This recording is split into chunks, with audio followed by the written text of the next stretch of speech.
Good morning. Good morning. Good morning. Thank you. Please. Thank you. Good to see this cabinet and staff together here. Thank you.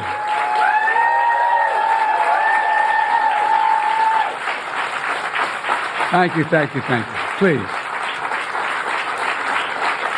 Thank you, thank you, thank you.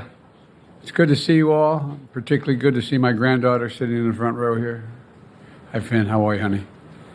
For over 200 years, America has carried on the greatest experiment in self-government in the history of the world. And that's not hyperbole, that's a fact. We're the people. The people vote and choose their own leaders, and they do it peacefully. And we're in a democracy. The will of the people always prevails.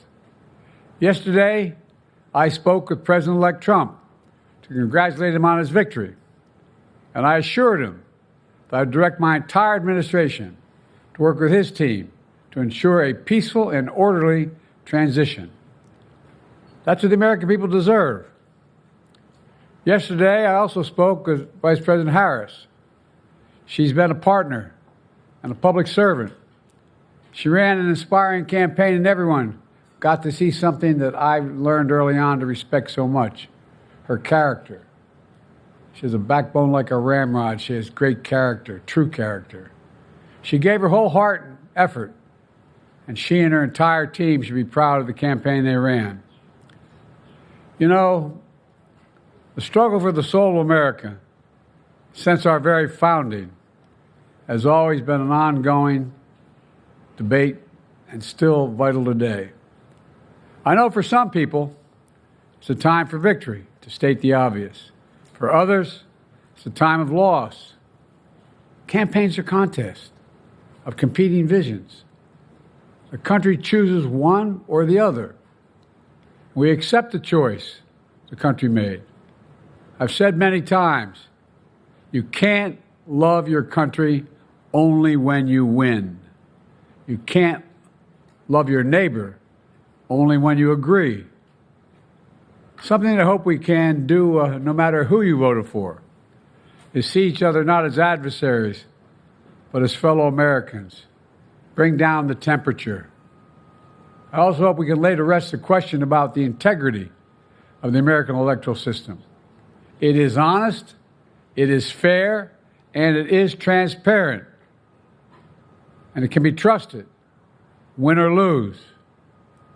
I also hope we can restore the respect for all our election workers who busted their necks and took risks at the outset. We should thank them. Thank them for staffing voting sites, counting the votes, and protecting the very integrity of the election. Many of them are volunteers who do it simply out of love for their country. And as they did their duty as citizens, I will do my duty as president. I'll fulfill my oath, and I will honor the Constitution.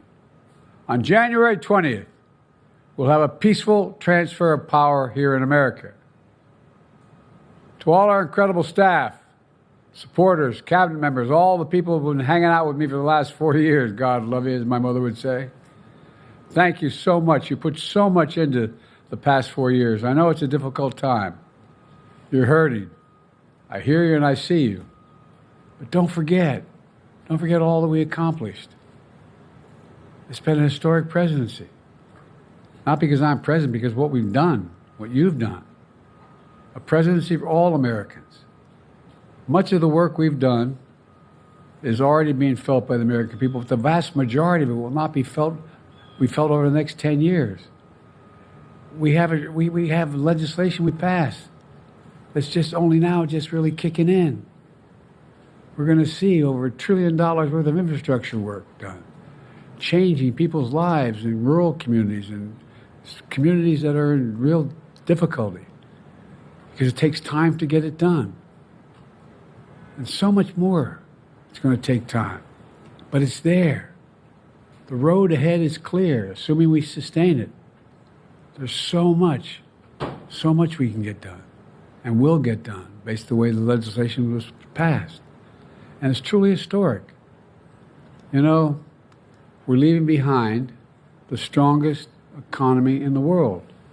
I know people are still hurting, but things are changing rapidly. Together, we've changed America for the better. Now we have 74 days to finish the term, our term. Let's make every day count. That's the responsibility we have to the American people. Look, folks, you all know it in your lives. Setbacks are unavoidable, but giving up is unforgivable. Setbacks are unavoidable, but giving up is unforgivable. We all get knocked down. But the measure of our character, as my dad would say, is how quickly we get back up. Remember, a defeat does not mean we are defeated. We lost this battle. The America of your dreams is calling for you to get back up. That's the story of America for over 240 years and counting. It's a story for all of us, not just some of us. The American experiment endures. We're going to be okay, but we need to stay engaged. We need to keep going. And above all, we need to keep the faith. I'm so proud to have worked with all of you. I really mean it. I sincerely mean it. God bless you all. God bless America. And may God protect our troops. Thank you, thank you, thank you.